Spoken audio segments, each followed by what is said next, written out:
Welcome, Aquarius, your in-depth weekly astrology overview and zodiac forecast for week commencing the 6th of April for the ascendant, the sun, or the moon. Going to share with you the big themes of the week first, then on screen, your event chart on Monday. Always provides an influential backdrop. I'll then go through each of the influences frame by frame to give you a clear picture of what you can expect in terms of energy, work, finances, and relationships. I'm astrologer Patrick Arundel. A very warm welcome. If you've yet to subscribe to my channel, please do so now to help it to continue to thrive. There's been a lot of energy in the sign of Pisces, and for some week. And for you, that's very much to do with your life foundations. Water makes that difficult. And also, it's been to do with money. And Mercury's retrograde in that area and post retrograde shadow more recently has made it probably difficult to really gain traction. I've got good news about that part of your situation this week. But also, it's a week that begins with potentially a very positive conversation. What will that bring to your situation? But by Thursday, Mars, having made a long journey of 6 weeks through that watery Pisces, bursts into its home sign of Aries. And because Mars rules the sign of Aries, it's a beautiful place for him to be. But he does initially meet the dreamy, drifting energies of Neptune, which is quite complex. I'll unpack that for you too. And right at the end of the week, there is a quarter moon in the sensitive 12th house for you personally. So on the screen now, Aquarius, is your event chart.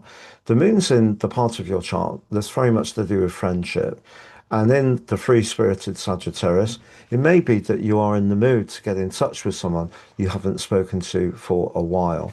But as last week came to a close, perhaps you did feel a little on edge. Maybe it's the classic work-life balance with the moon's opposition to your modern ruler, Uranus. But we need to be mindful of the planet in your sign. So it's the tiny but influential Pluto, continuing to forge a very strong sextile to your traditional ruler, Saturn. If you've got ideas that are well organized, but also involve being open to change, which is Pluto's agenda, that is something you can use very well. But Pluto was last week in a square with Venus. If there has felt some heaviness or some politics around a close relationship, possibly in a family dimension or about a property matter, it wouldn't be a complete surprise.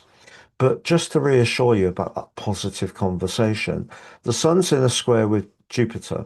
And as long as your bubbliness is also mindful of the details, I feel that you can feel quite upbeat.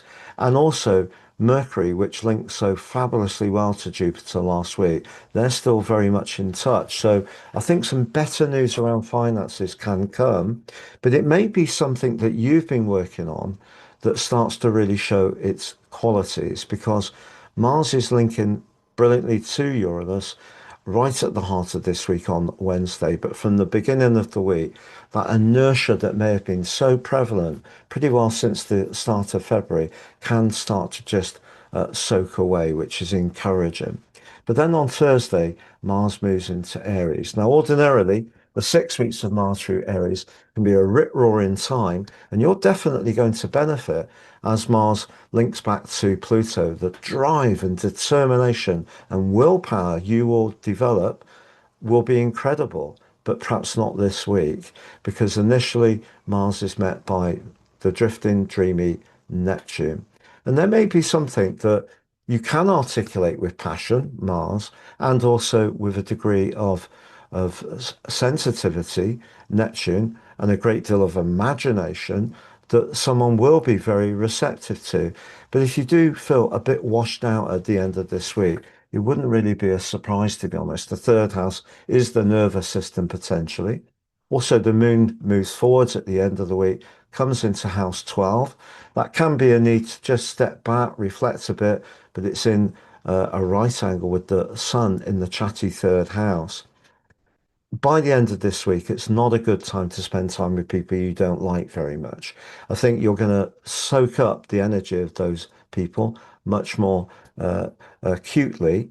And also, if there is someone tends to be a bit loose, if you tell them something, they could seize on a little snippet you share, and before you know it, everyone else knows the story, except it's not what you told them. So be very careful about keeping your cards close to your chest as this week draws to a close. Now, I'm going to summarize those four areas of work, energy, relationships, and finance. But if you've yet to watch your April deep dive monthly forecast, that's on the screen. Yet to watch your Libra full moon video on the screen. If you've yet to sign up for your free daily horoscope, fired to your device each morning, Aquarius, please see the link below for more. Get your celestial pit stop early in the day. If you'd like to work with me one-to-one, please check out my testimonials below. I work for people all around the world. There's not a continent that I haven't worked with someone on. And if you'd like to order your personal astrological charts, the great thing about them is it helps you to quietly mull over perhaps your life journey, how it relates to what you're reading, but how you can grow on from that or use the forecast to plan your moves. And there's 50% off. So, in terms of the summary, I think as far as energy is concerned, I think you could feel quite upbeat as you come into this week. I still think it's important that you try to, at least until Mercury moves into the sign of Aries at the middle of the month, just be conscious, along with the North Node, of eating things that aren't really good for you. But I think your energy could be affected a little bit by that gossipy person at the end of the week, or perhaps just a little bit of lower nervous energy as the week draws to a close. As far as finances are concerned, I think there's going to be an improvement. I think something that's been in abeyance can gain traction and you're going to get some clarity. And I think it's going to be something you're going to be relieved to hear. As far as that square between Pluto and Venus is concerned, it may be that that relates to a business situation where you feel there's some politics and maybe someone is using a bit of charm but not really sharing exactly what the situation is. And understandably, that would be very frustrating.